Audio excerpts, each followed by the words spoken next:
Hey guys, I've been incredibly ill recently, and speaking quite honestly, I'm still kind of recovering, but I haven't made a video in a while, and I'm going to London Film Festival soon, so I just decided I'd talk about everything I saw while I was ill in one big video.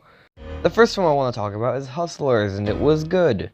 As you've probably heard by now, all of the acting was great. Jennifer Lopez has been getting Oscar buzz for this film, and I 100% see it. Her performance in this movie is absolutely fantastic, and she fits the character incredibly well.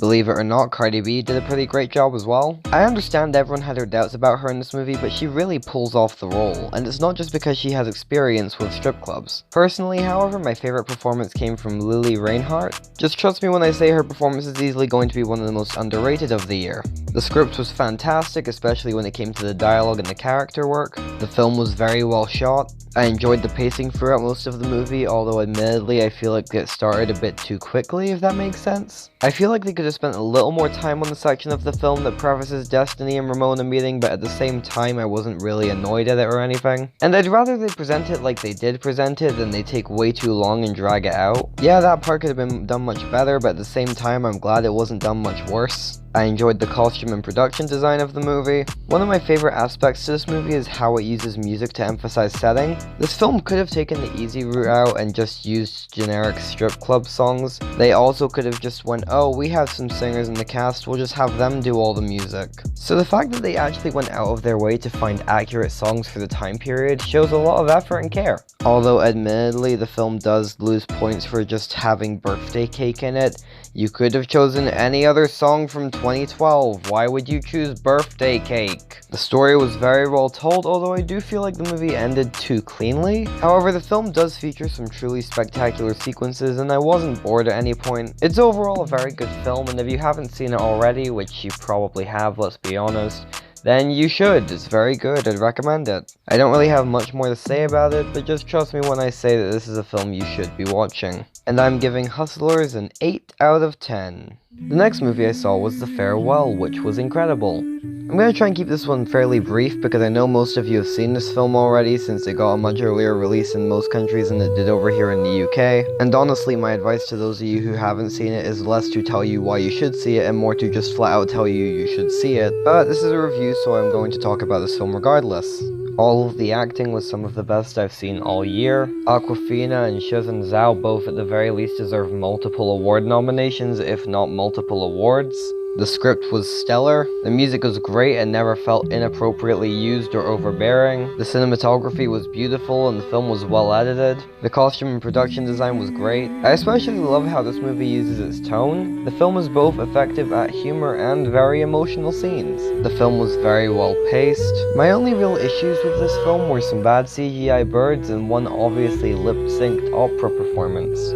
And even then, both of those issues were kinda tiny. Aside from those two things, I consider this film to be kinda perfect. Quite honestly, excluding Booksmart, this is actually my favorite film of the entire year. So I don't think I have to tell you that you really need to see this movie at all costs.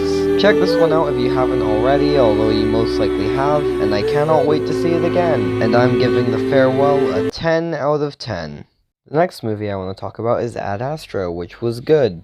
Easily the best aspects to this movie are the technical ones. The cinematography was spectacular and the film had a beautiful color palette. The visual effects were incredible. The music was all fantastic. The production and costume design was all phenomenal. In terms of acting, the film was pretty great, although I feel like Brad Pitt was the only actor who really got their time to shine. A lot of the cast felt very underutilized in this film, especially Liv Tyler. Unfortunately for this movie, as great as the presentation is, what really holds it back for me is its script. It is not a bad script by any means, but it is a very flawed script. The only character in the entire film I actually cared about was the protagonist. Which is not necessarily a bad thing, but when the film tries to make you care about other characters' deaths, it kinda sucks when you're not invested in them whatsoever. There's a sequence where a bunch of characters die and it's probably one of the worst scenes in the entire movie, mainly because the characters have not really received much development. If we knew more than, oh, they're really smart, then maybe I'd care more.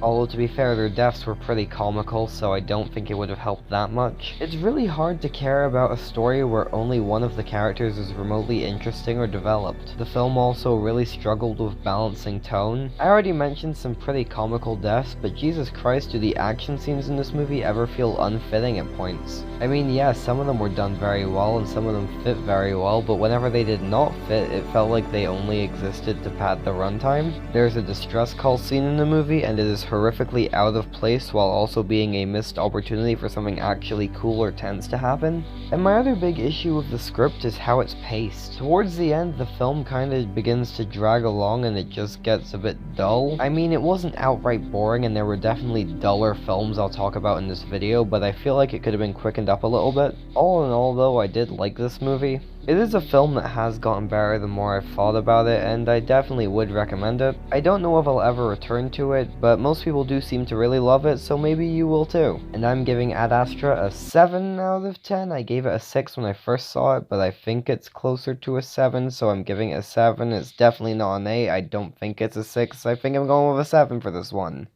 The next movie I saw was The Kitchen, and boy oh boy was it ever a disappointment in every single way. This is seriously one of those train wrecks you can't even enjoy ironically. The acting in this movie is pretty awful across the board. Tiffany Haddish was the only person there who managed to pull a good performance despite having literally nothing to work with, and even then there are some scenes where she does a pretty bad job.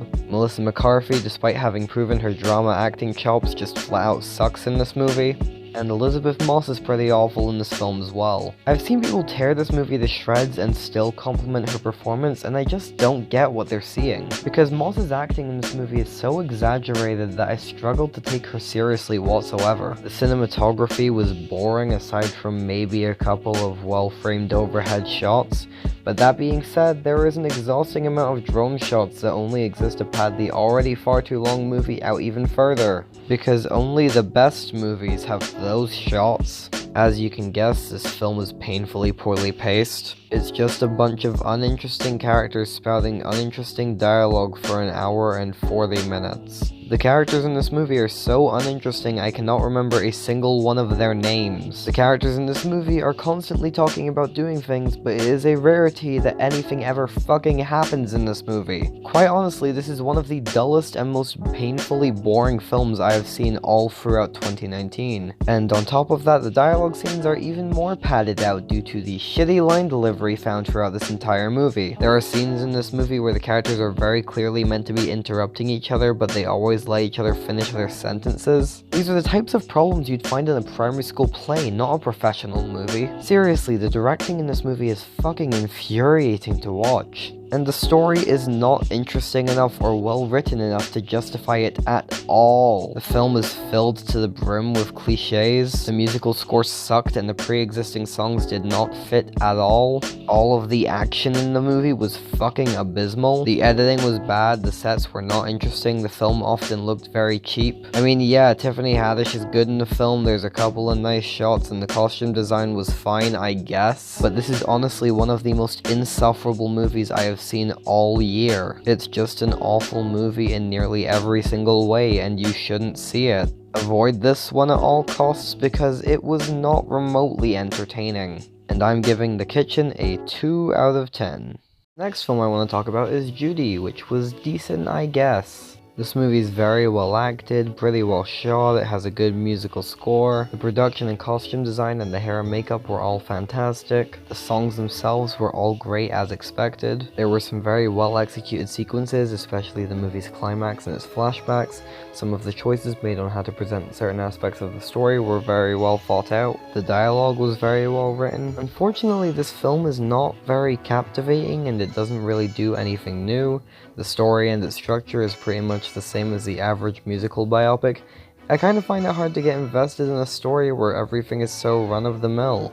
The only thing in this movie I really cared about was Judy Garland. I cannot even remember the other characters' names. The pacing was far too slow and many scenes felt dragged out. I literally looked at my wrist at one point to check my watch, only to remember I do not own a watch. The editing was pretty poorly done. One aspect of the film I found to be very disappointing was the sound editing. In nearly every musical scene, you can very much tell it's been dubbed. It was pretty distracting for a lot of the movie. All in all though, I did enjoy the film. There was nothing about it that I'd say was outstanding, but there was also nothing I'd say was done terribly. I would recommend it, although I will probably forget about it a week after this video goes up. I don't really have much else to say about it. It was just kinda decent. Check it out. It was fine. You'll enjoy it maybe, I don't know. And I'm giving Judy a 6 out of 10. The next film I saw was the Netflix original horror movie In the Tall Grass, and it was really stupid and dumb. This is one of those horror movies where nobody actually acts like a human being. The characters are all idiots, the plot's insanely convenient, all of the conflict feels forced. I mean, yeah, the film's about evil grass, so the film's gonna have to try and make things interesting, but they just feature the most unoriginal character conflicts ever. Once you've met all the characters in this movie, you have a pretty good idea of what's going to happen with each one of them. And yeah, exactly what you'd expect to happen with them happens. One of the characters is pregnant, and this is one of the most cliche horror movie pregnant people I've seen in my entire life. I swear to God, if you remove her pregnancy from the film, you remove like half of the conflict. There's a scene where some of the characters are almost out of the field, but the grass makes her nearly have a miscarriage. It's kinda hard to invest myself in a character who only exists to create more conflict. One of the characters is her brother, and you can tell everything that's going to happen with him from the minute they go into the field. One of the characters is her ex, and you can tell every single thing that's going to happen with him from the minute he gets into the field. Nearly every character only exists to cause some sort of conflict. And yeah, you need characters to have conflict, but at the same time, if it felt more natural and less forced, it might work better. One of the characters literally only exists to say something and then instantly die. How am I supposed to attach myself to characters with the depth of a paper cut? On top of that, the film is not scary whatsoever. There are scenes in this movie that are clearly meant to be unnerving and scary, but a lot of them are really funny instead. None of the kills were interesting, and they were all pretty predictable. One of this movie's biggest failures is its audio, which is kind of important for a horror movie. There are some scenes in the movie where to make characters sound further away, they just removed the left or right audio channel on the line recording. And on the one hand, it does draw attention to when the film is dubbed and when the film is not, but on the other, I can see how this could maybe be effective. Unfortunately though, this film kind of demands that the viewer watch it in a certain setting for this to work. I want to take now to remind you that Netflix is commonly used on mobile devices such as laptops, tablets, and phones. Imagine for a second that you're watching this movie on your laptop, and let's say you have your headphones plugged in, but you have one of your headphones off for whatever reason. Maybe you're waiting for the washing machine to end so you can put stuff in the dryer, maybe you're waiting on a package. There are full conversations in this film where you'll miss half the dialogue purely because you wanted to listen out for something while you were watching the film. What if you try watching the film with both your headphones but one of your headphones is broken? Sure, you could argue that this won't take away from a TV watching experience or if you watch it on a mobile device without headphones, but I don't really understand why this wasn't a cinematic release or something so the audio could work all of the time. Why would you make this a Netflix original? Even ignoring this choice, the sound design was pretty terrible anyway. This movie just kind of fails at being a horror movie. It also kind of fails at being a movie in general though. For one, In the Tall Grass is quite a visual eyesore. The cinematography was pretty bad bar a few shots. This movie does for grass what the Slender Man movie did for trees.